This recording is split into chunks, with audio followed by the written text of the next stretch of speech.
Our guest for this pair of podcasts is Karen Walker. When I first met Karen, I was struck by the questions she asked, sometimes challenging, but always seeking to explore and understand what we could offer to her and her colleagues in, frankly, an important organisation with some unique challenges. What I came to appreciate was just how thoughtful and careful Karen is in developing strategies to help people thrive. As a result, what she applies works, and where problems arise, she can find a solution quickly too.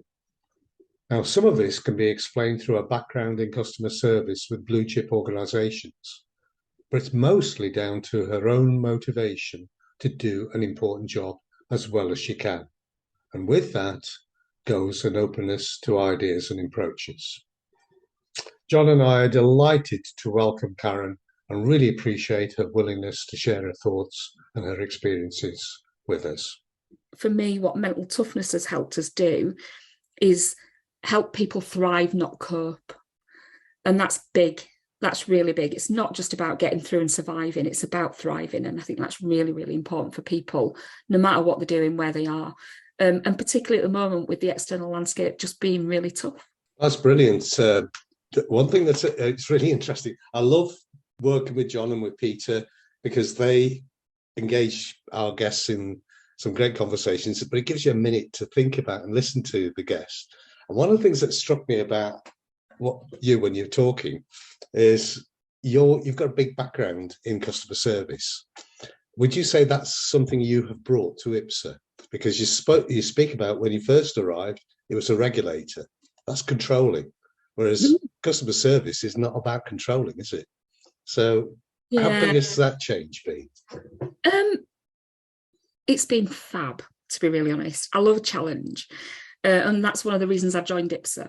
And I've got a private sector background. So IPSA was my first public sector role. And, I got warnings from people about how different public sector is to private, but it's not really. It's all about people. And I have got a background, some big brands to my background, First Direct, Virgin Media, British Gas. And the people experience and the customer experience are absolutely key. I'm a huge Richard Branson fan. And when you talk about happy people make happy customers, if customers are happy, they leave, they leave, you leave them to it, they leave you to it. You exist to service and you've got a purpose. But that doesn't mean constant contact. And it means applying yourself to put yourself in the customer's shoes. And, there's probably very little differentiation between customers and people, but I have spent 30 odd years, my background is people and customer. So enabling, empowering people to do the right thing. And that's all regulation is. It's doing the right thing. And principles-based regulation, risk-based regulation is understanding the impact of what you're doing on the people you're doing it with, and understanding their lives and what they've got going on, and therefore applying, support and service in the right way. And IPSA has grown in customer service, and I'd like to think I've implemented some things that have helped that and influenced it as well. But I think it's more than that, is helping people see there's a different way, and that regulation through service is the right way of doing things and doing the right thing. If everybody does the right thing, we'd never go wrong. But it's a really hard thing to articulate. But when you think about customers who are in need, doing the right thing, when customer service matters more when people are in trouble and they've got a distinct need. So, applying yourself in an empowering way that enables customers to do what they need to do in a seamless way as possible is key. That's brilliant. I mean, Peter's right that our journey with the mental toughness concept has kind of led us to kind of touch upon humility. At one point you start off with let's be mentally tough, let the world bounce off us, but actually it's more about let's understand who we are and how we cope with the world. There's an aspect of customer service that we see beginning to grow, and I'd love to have your perspective on this, because we very often think of customer service as about here's a checklist of the things that the customer wants. Let's organize ourselves to give the customer what they want. And you get some pretty superficial statements like delight the customer. But one of our partners does a fair amount of work in customer service, and she's taken the view that the self-awareness that you can generate through mental toughness and the humility helps her and in her work to do something else with customer service. So most of the time, the customer doesn't know what they want. Most of the time, the customer doesn't know how to ask for what they want. Yeah. And that's the missing thing in a lot of customer service. So what's your take on that? Oh, it's fascinating. And you know, I think organise yourself around the customer, and it might be a little bit cliched, but organising yourself around the customer means understanding their needs before they do. So there's an anticipative approach about great customer service, which is, I know you don't know what you want and need, but I know what I can offer. And if I understand more about you as a customer, then I can apply the right solution to the puzzle that you might have. And I think that's where I was brought up in customer service. First Direct, number one customer service index just out through the Institute of Customer Service, and First Direct's top of the tree yet again, year after year, because it does understand customer need, even when they don't. And that's part of the trick. And if there's a gap, so there's a need and it doesn't supply it, it thinks about what it can do next to fill that gap. And that's how organisations like that evolve and create new products and services. So I think she's absolutely right. Self-awareness and customer awareness, even when customers don't know what they want and need, is really key to being able to supply it, and supply it in a way that is seamless. You know, it's not a big fuss. It's about just delivering what a customer needs, and doing the right thing in that as well is really key. Not selling products and services that are unnecessary. You know, it should never be a sell. It should be, there's a need there and I'm going to fill that need. So yeah, I advocate that approach, definitely. Fantastic. I mean, it's, for me, all of this is exciting because I spend my time looking at applications of the concept, and I've just never found a limit to the applications of this concept. It is so universally important. And that's sort of touching upon that. You're also a non-exec in for another organisation that's right at the top of the agenda right now. Yeah. Without necessarily mentioning the organisation or its sector, to what extent do you think mental toughness is useful in every organisation and every sector?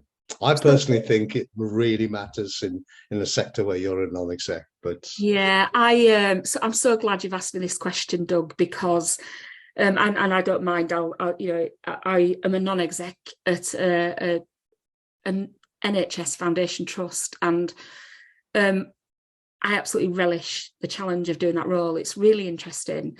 But when you think about the NHS, we've had COVID, and the organisation I work with have had more waves of COVID probably than many others in the country, just based on where it is and its population.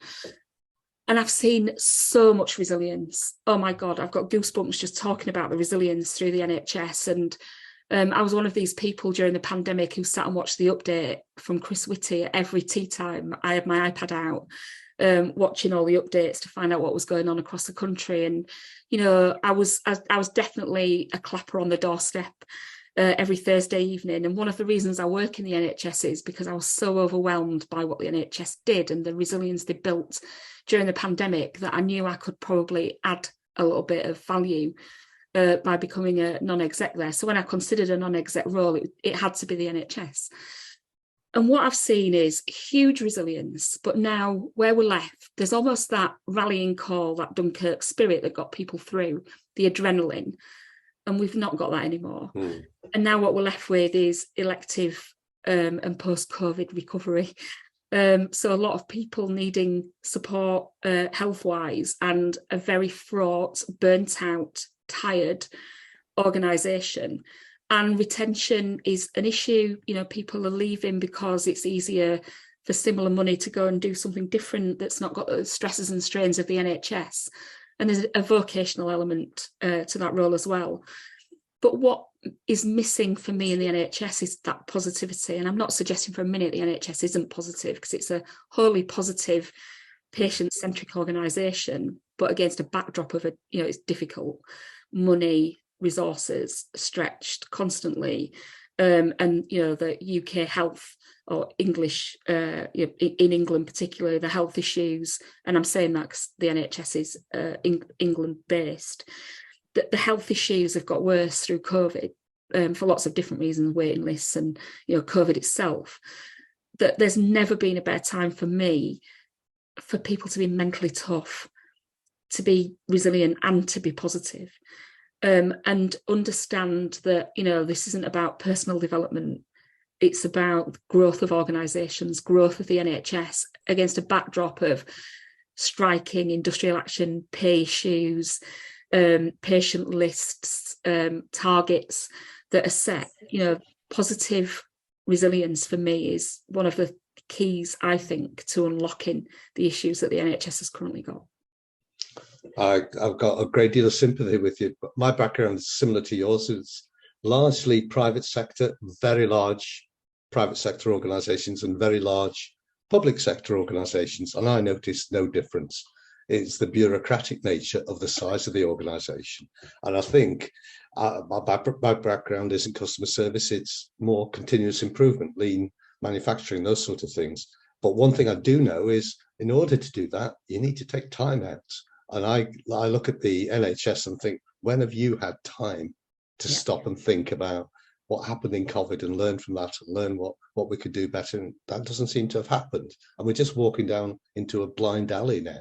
Yeah, do you know, it's really interesting because the organisation that I'm really lucky to be part of has got an initiative called Thrive. And it's about health and well-being, mentally and physically, in one place, and people knowing where those resources are. So they've done a phenomenal job. Extremely proud to be part of it. And they've moved on now in terms of leadership to Thriving Together. And that is really, really important. It is about cultural leadership. And doing things differently. So there's been definite change there. I think if we look at whole org, so NHS, the trust I work for has got a good reputation externally, and certainly within the NHS nationally, because of the work that they're doing. So they've cottoned onto it without actually thinking about mental toughness as something that could support it. But thriving is really important, and I would say mental toughness equals thriving. So I think people are finding ways, but with the support of the framework that mental toughness has certainly given me and my organisation, I just think you're an untapped secret in some degrees.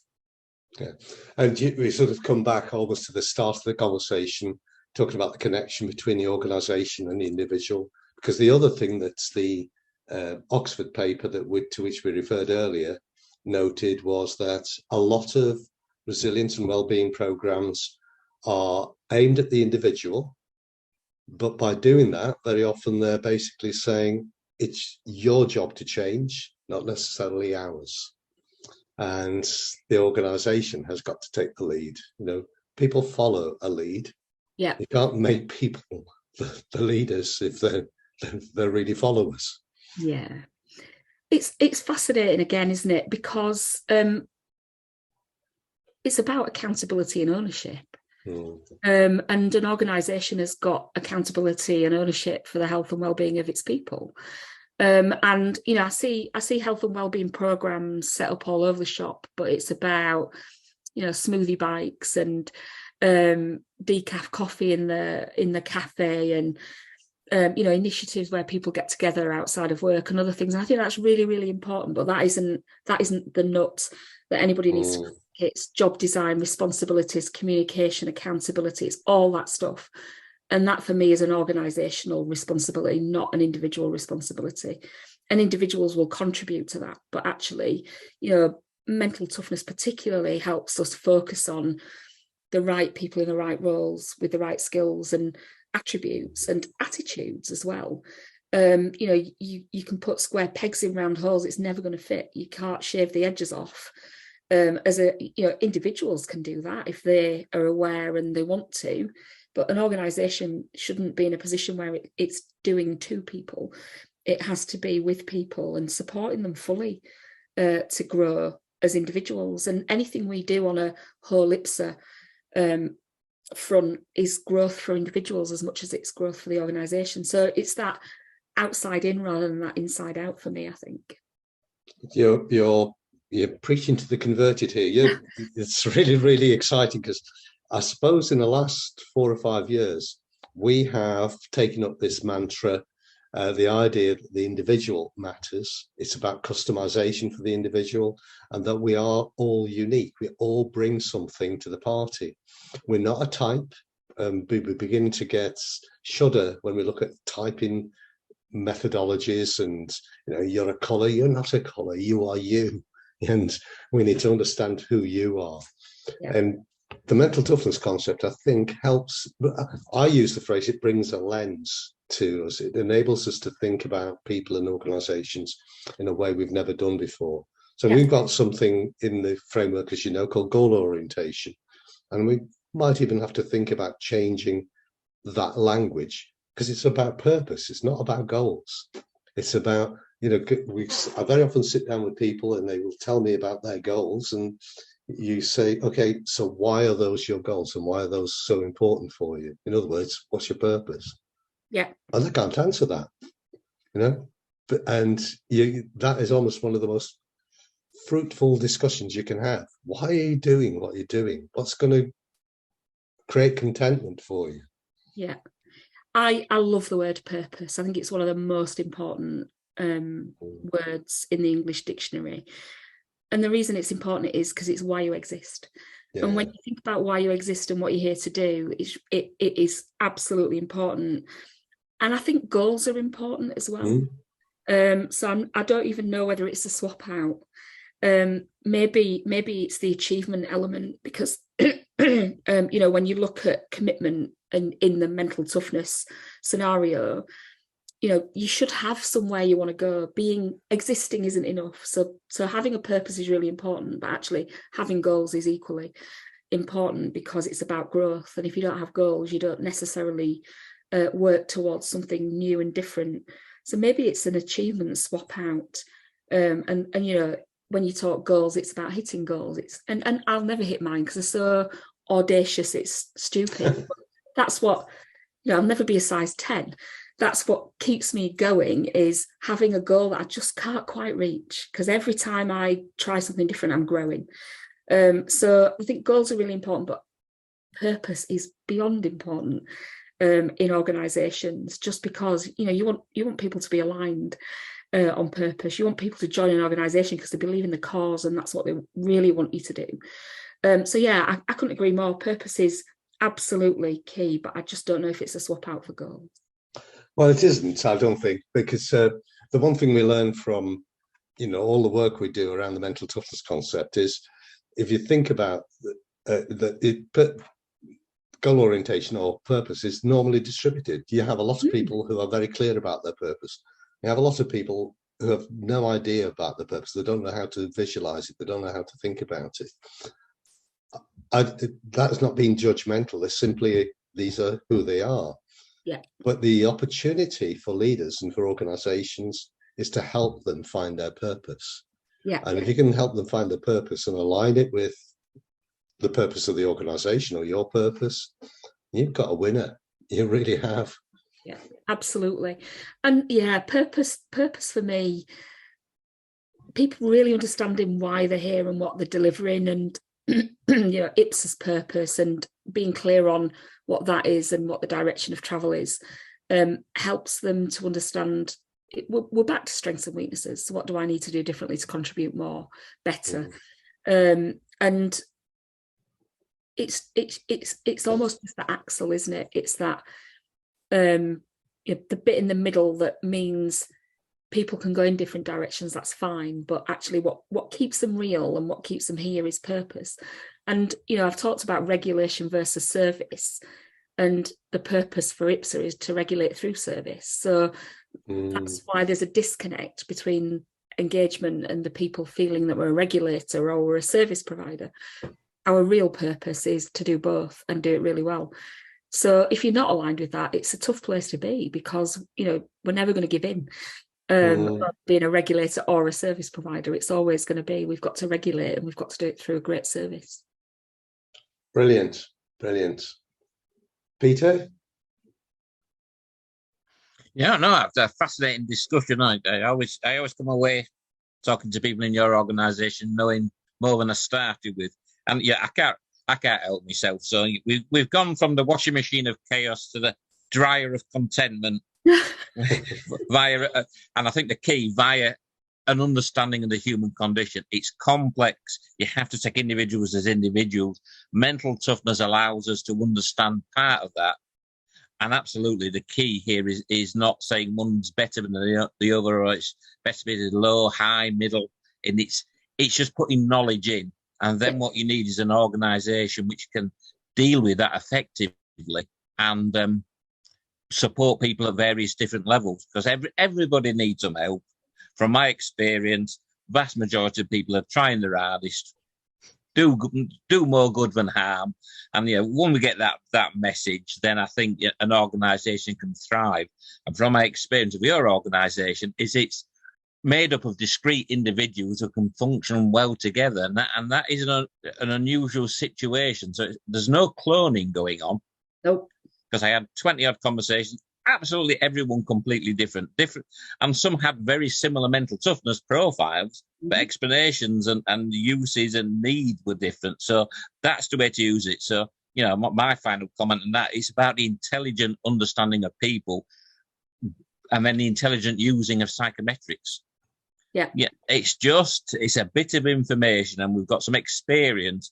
It's not the answer to everything. It's the answer to some things for some people some of the time. So it's as clear as that. But if you can, organisations try and force often the idea that if we make everybody the same, the organisation will work better, and actually it's worse. Absolutely. If you can enhance diversity in psychological thinking, that's what you want. So, your knowledge and understanding is a huge asset, but it is that we start off as being humanists. Yeah, absolutely.